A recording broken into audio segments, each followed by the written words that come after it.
Hello students. अभी हम लोगों ने पिछले वीडियो में एटॉमिक मास यूनिट पढ़ा और अब हम लोग मास एनर्जी इक्विवेलेंस पढ़ेंगे।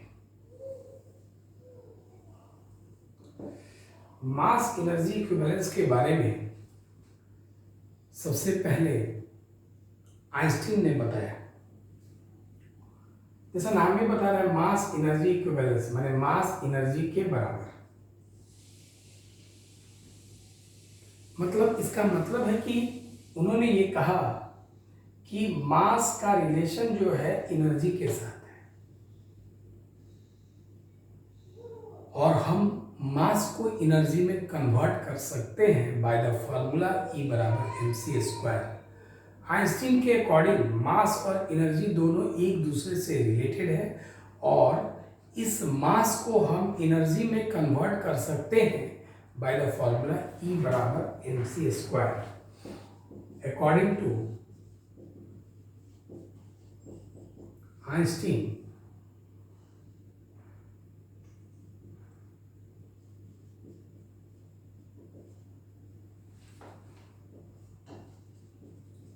mass is related to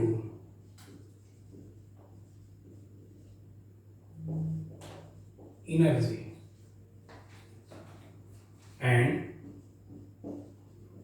mass can be converted into energy by the formula E बराबर mc², where E का मतलब एनर्जी है, M का मतलब मास है और C का मतलब है स्पीड ऑफ लाइट। 3 × 10⁸ मीटर पर सेकेंड। मतलब आइंस्टीन ने कहा क्या कि मास जो है एनर्जी के साथ रिलेटेड है और हम मास को एनर्जी में कन्वर्ट कर सकते हैं E बराबर mc² से। इस पर बेस्ड एक क्वेश्चन देख लिया जाए। Convert 1 AMU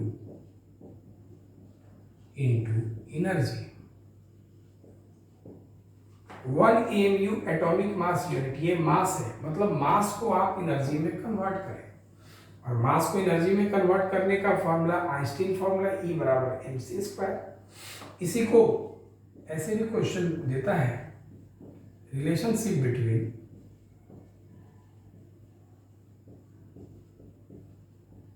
AMU and mega electron volt. AMU मास है या मेगा इलेक्ट्रॉन वोल्ट एनर्जी का यूनिट हो गया। और इसके बाद तो कन्वर्सन करना चले तो गिवन, पहले गिवन क्या है, ये मास गिवन है, m माने मास। कितना गिवन है, 1 AMU मतलब 1.67 × 10⁻27 kg और C का मतलब जानते हैं 3 × 10⁸ मीटर पर सेकेंड। इस मास को एनर्जी में कन्वर्ट करना है तो E बराबर mc²। E m मास 1.67 × 10⁻27, C का मतलब 3 × 10⁸ स्क्वायर है तो स्क्वायर। E का वैल्यू 1.67 × 10⁻27, 3 का स्क्वायर 9, 10 का पावर 8 दूनी 16।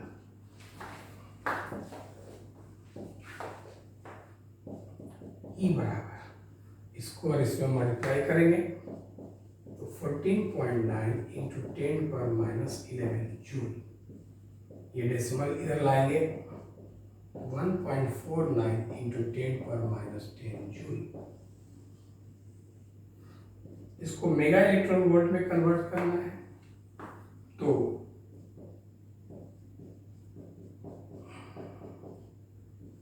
मेगा लाने के लिए 10 का पावर 6 से डिवाइड और इलेक्ट्रॉन वोल्ट लाने के लिए 1.6 इंटू 10⁻⁻19 से डिवाइड। जब इसको डिवाइड करेंगे आप तो 931.25 मेगा इलेक्ट्रॉन वोल्ट लगभग आएगा। इसको आप चाहें तो 931 मेगा इलेक्ट्रॉन वोल्ट भी लिख सकते हैं। इसका मतलब यह है कि एटॉमिक मास यूनिट को एनर्जी में कन्वर्ट किए एक ही एमयू को, तो ये 931 मेगा इलेक्ट्रॉन वोल्ट। तो आप एक amu is equal to 931 mega electron volt conversion में आप यूज कर सकते हैं। अब इसके बाद ये जो रिलेशन मिला मास एनर्जी इक्विवेलेंस का, तो इस रिलेशन में आपको करना क्या है कि मास को एनर्जी में कन्वर्ट करना है। ये आइंस्टीन ने फॉर्मूला प्रोवाइड किया और इस फॉर्मूला के अकॉर्डिंग आप ये कन्वर्सन कर सकते हैं, ध्यान रखिएगा। अब इसके बाद रिप्रेजेंटेशन ऑफ हम लोग प्रोटॉन पढ़ेंगे।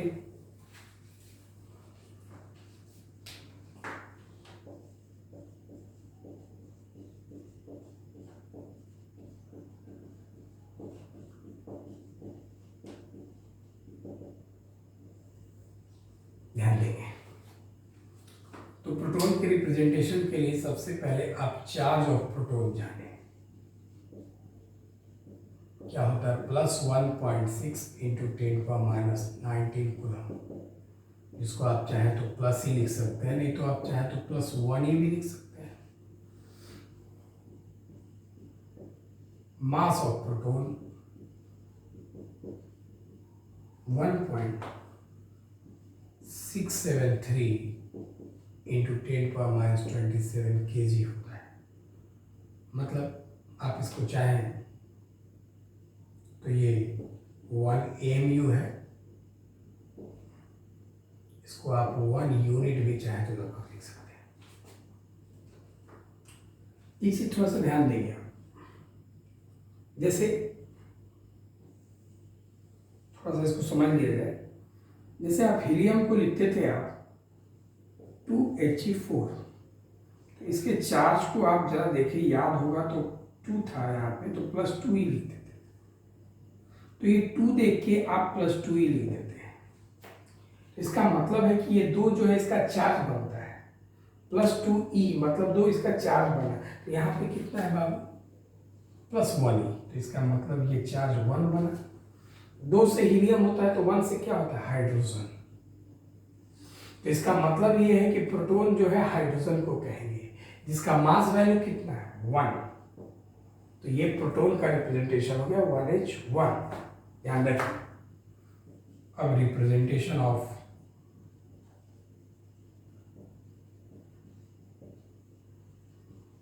न्यूट्रॉन,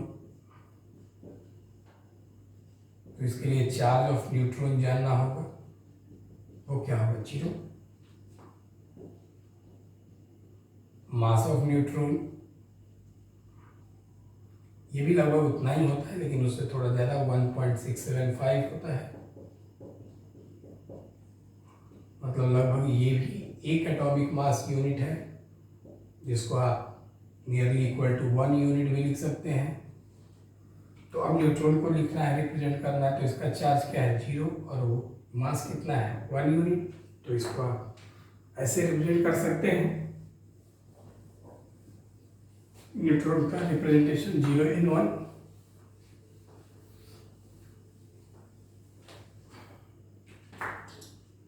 अभी पढ़ेंगे आइसोटॉप्स, किसको कहते हैं, elements having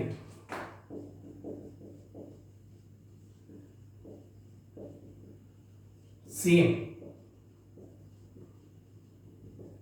atomic number but different mass number। वो एलिमेंट जिनके एटॉमिक नंबर सेम है लेकिन मास नंबर क्या है, डिफरेंट है, उसी को आप क्या कहेंगे, isotopes.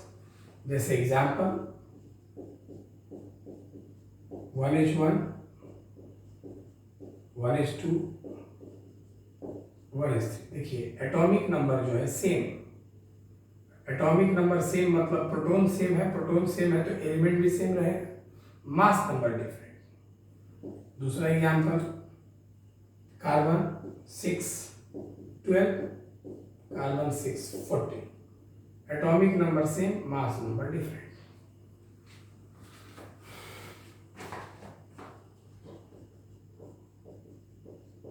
Isobars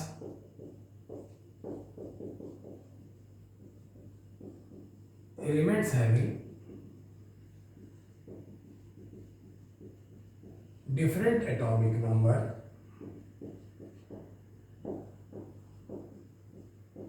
but same mass number।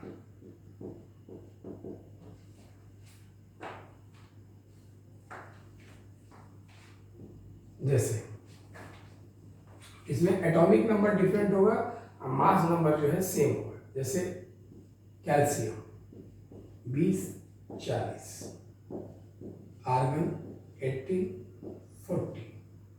Atomic number different, atomic number different, proton different तो एटम डिफरेंट हो गया, मास नंबर सेम, आइसोमर्स। दूसरा example carbon 6 14, nitrogen 7 14, atomic number different, mass number same. Atomic number different तो element different हो जाएगा।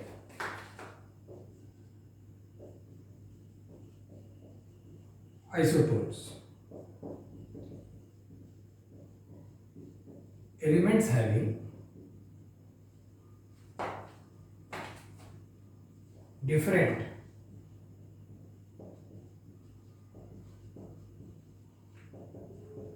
atomic number and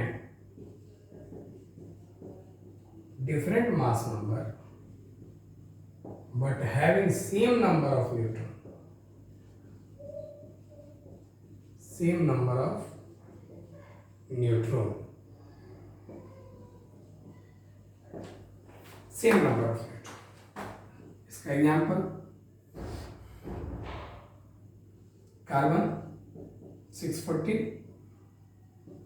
oxygen 816, atomic number different और mass number भी different, element भी different, लेकिन न्यूट्रॉन सेम होना चाहिए। तो 14 में से ए माइनस जेड, मैंने ऊपर वाले में से नीचे वाला घटाएंगे न्यूट्रॉन मिलता है, तो 14 में से 6 गया तो 8, ए माइनस जेड 16 में से 8 गया 8, न्यूट्रॉन दोनों का सेम है, आइसोटोन सही है।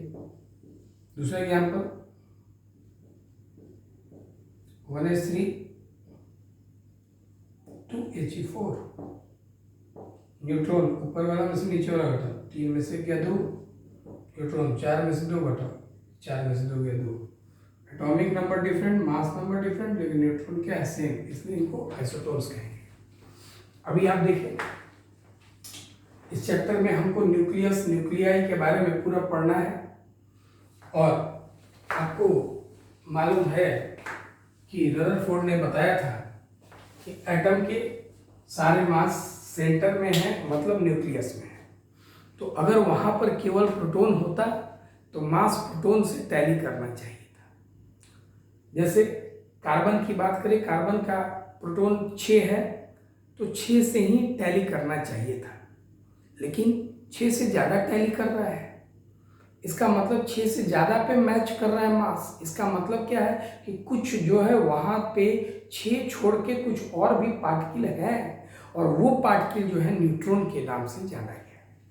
अब इस चीज़ को बात को समझेंगे आप, न्यूट्रॉन से जाना गया, और इसके लिए सबसे पहले एक्सपेरिमेंटल वेरिफिकेशन जो 1932 में किया चैडविक ने किया, इसके लिए 1935 में उन्हें नोबेल अवार्ड मिल गया। नहीं तो 1920 तक हम केवल 3 ही पार्टिकल के बारे में जानते थे। अभी आपने एटॉमिक मास यूनिट पढ़ा, अब थोड़ा सा आप एटॉमिक मास के बारे में जानें। किसी भी आप एटम का या एलिमेंट का एटॉमिक मास कैसे निकालेंगे? एटॉमिक मास कैसे निकालेंगे? तो एटॉमिक मास कहने का मतलब मास ऑफ एटम, मतलब मास ऑफ न्यूक्लियस।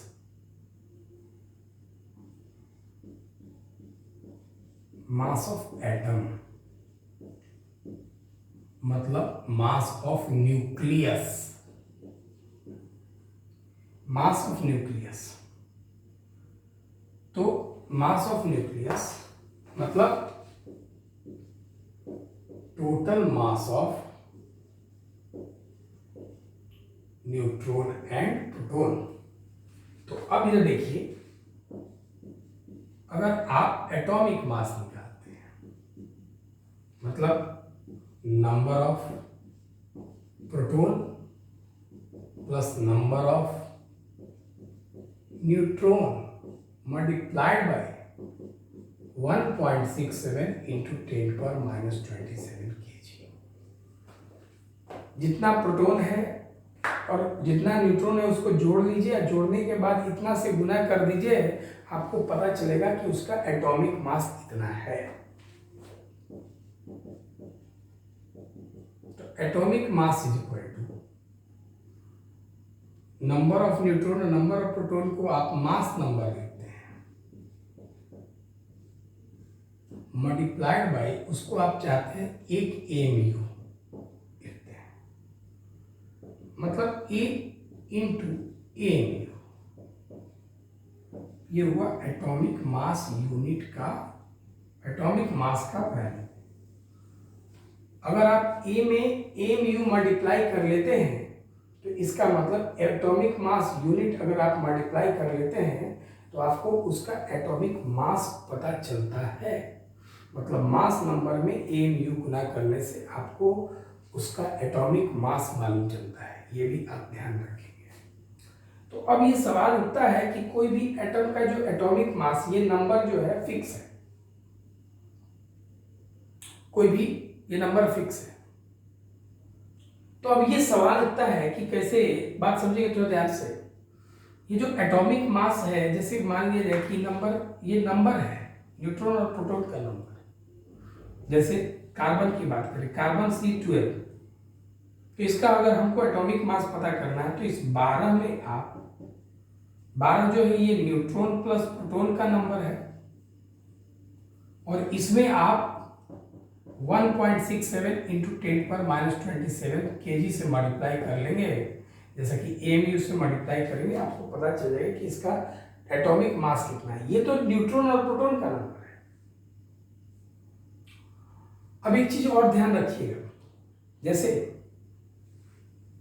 ये टोटल आपको मास पता चल जाता है, तो अब ये सवाल उठता है कि अभी कभी कभी जैसे आप क्लोरीन का लेते हैं 17, यहाँ 35.5, तो ध्यान देंगे जो बोल रहे हैं। तो ये जो है नंबर ऑफ प्रोटॉन और नंबर ऑफ न्यूट्रॉन का नंबर है, सम है ये, तो ये 12, तो ये ध्यान रखेंगे। लेकिन ये भी यहाँ पर मास नंबर है 35.5 लिखा हुआ है, ये 35.5 लिखा हुआ है, तो क्या ये न्यूट्रॉन और प्रोटॉन का नंबर जो है डेसिमल में होगा? यह सवाल उठता है। जैसे यहाँ न्यूट्रॉन प्रोटॉन का नंबर 12 लिखा, ठीक है, यहाँ 6 और 6 12 है, लेकिन यहाँ पे 35.5 है। ये जो है मास नंबर, अगर आप बात करते हैं, इससे आप मास को कन्वर्ट करने की कोशिश करते हैं, तो ध्यान दीजिएगा जो हम बोल रहे हैं। तो इससे अगर हम बात करें तो ये जो आपको यहाँ दिखाई दे रहा है, ये 35.5, और ये जो आया है ये कैसे आया है, ये 35.5 कैसे आया है, इसके बारे में थोड़ा सा ध्यान रखिएगा। और इसके लिए अभी हम एक क्वेश्चन लिखने जा रहे हैं बहुत अच्छी तरह से, लेकिन इसके पहले एक फॉर्मूला थोड़ा सा ध्यान रखिए। फॉर्मूला अभी हम लिखने जा रहे हैं, लेकिन एक चीज समझेंगे। जैसे हमने ये कहा कि ये जो कार्बन आपको दिखाई देता है, कार्बन में 12, इसको समझेंगे थोड़ा ध्यान से।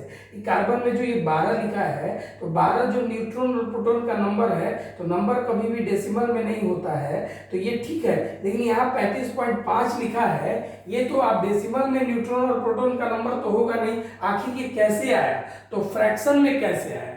तो फ्रैक्शनल एटॉमिक मास जो होता है वो due to the presence of isotopes, अगर ये आइसोटोप्स के कारण हुआ है जिसके आइसोटॉप्स होंगे उसी के मास के नंबर जो है, ये मास जो ऊपर पता चल रहा है वो फ्रैक्शन में हो सकता है, ध्यान रखिएगा, इसके लिए थोड़ा सा ध्यान रखेंगे। अब ये एवरेज मास निकाला जाता है, कैसे होता है थोड़ा सा ध्यान से समझेंगे बात को अच्छी तरह से, इसके बाद इस पर एक क्वेश्चन भी बनाएंगे हम। तो फ्रैक्शनल एटॉमिक मास obtains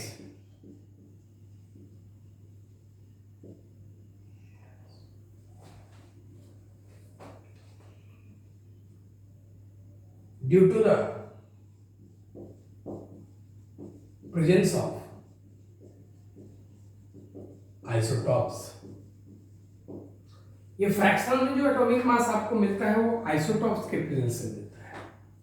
अब ये फ्रैक्शनल एटॉमिक मास जो होता है, एवरेज एटॉमिक मास, वो आप कैसे निकाल सकते हैं थोड़ा सा ध्यान रखेंगे।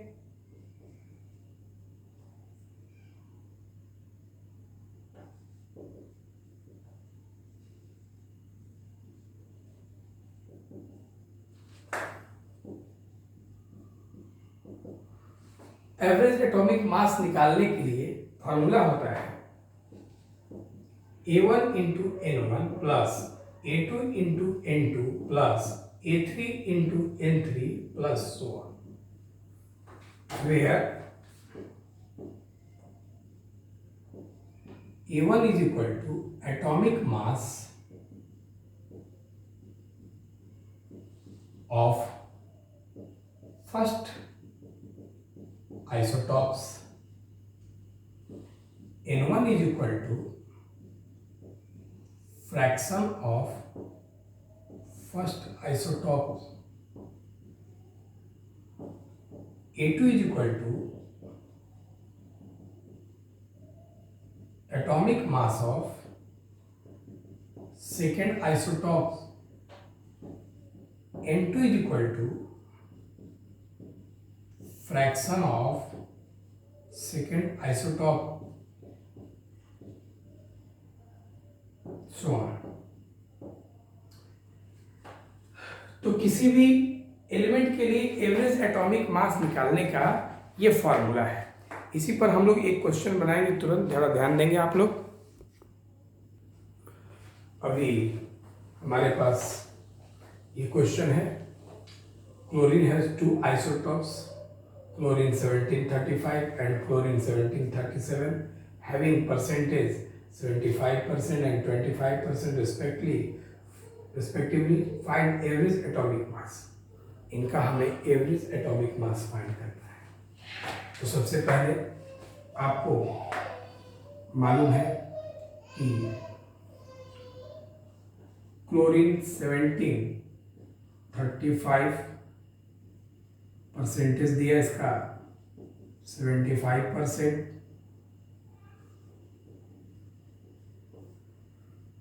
और क्लोरीन 1737 ये दिया है 25%। तो अभी आप देखिए A1 पहले आइसोटॉप्स का मास कितना है 35, इसका फ्रैक्शन जो दिया है वो 75%, मतलब 75/100 मतलब 3/4। A2 की बात करें, दूसरे का मास 37, इसका फ्रैक्शन जो दिया है वो 25%, मतलब 25/100 is equal to 1/4। Average atomic mass निकालना है।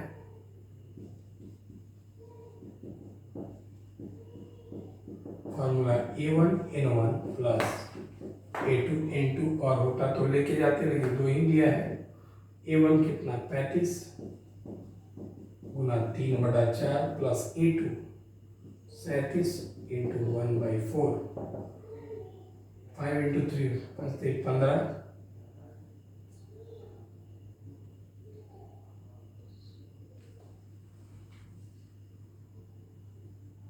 105/4 प्लस 37/4, एलसीएम 4, 7 5 12, 3 1 4, 142 4 3 12 2 बचा 4 5 20.5 यूनिट।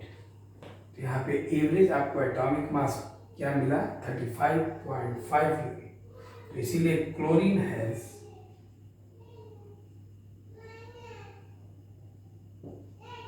रिप्रेजेंटेशन